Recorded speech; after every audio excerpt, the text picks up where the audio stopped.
Greg Peters, the reluctant networker here.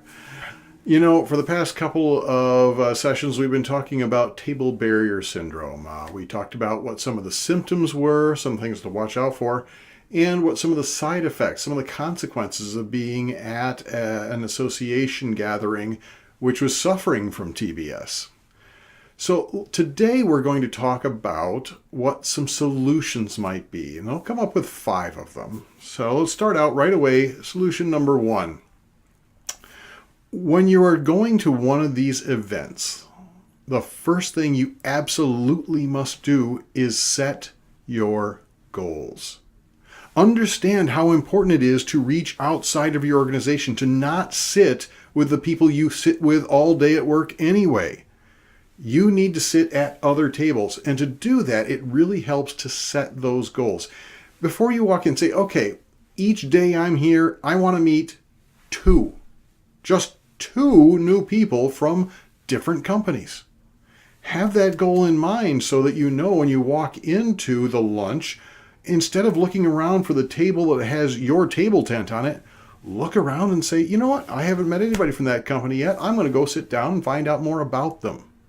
You set that goal for yourself and you're more likely to get it done.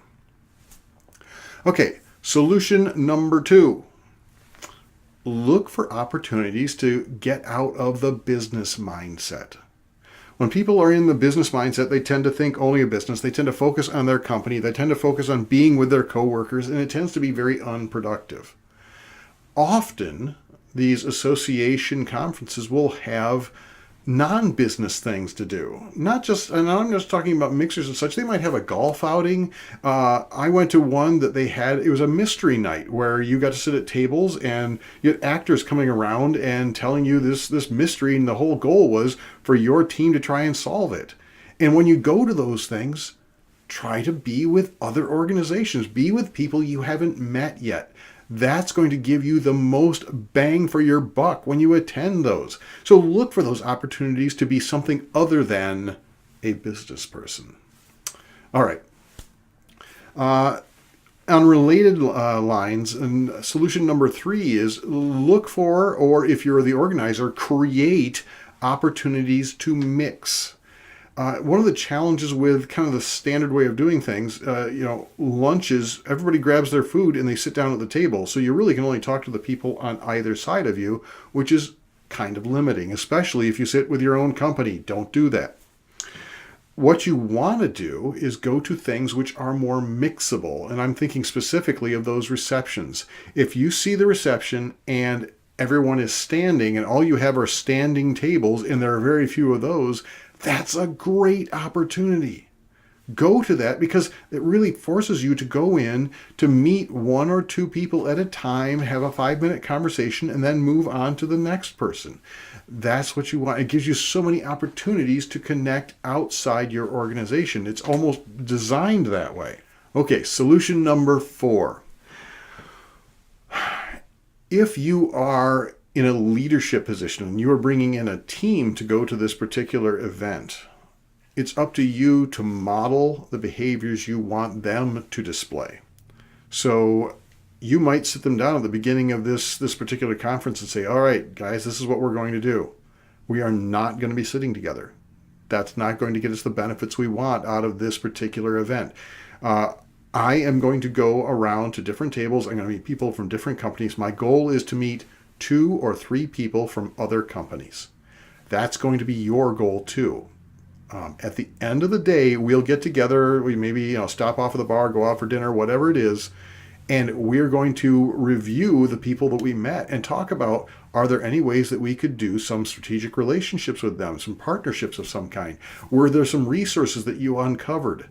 That's what our goal is here. As the leader, you set those expectations. All right, the final one, and I will admit off the top, this is solution number 5. It is, it's a little self-serving, I'm going to be honest. As an organizer, one of the things you can do is actually bring in experts to help your participants be better connected with each other. And I'm thinking of someone like Deborah Fine. She has a whole concept of the fine art of small talk. Bring her in. have her speak to the assembly and have her teach them how to be better connected through conversation with each other. Bring in Bob Berg. Let him talk about networking. Bring in Scott Ginsberg. He's the master of approachability.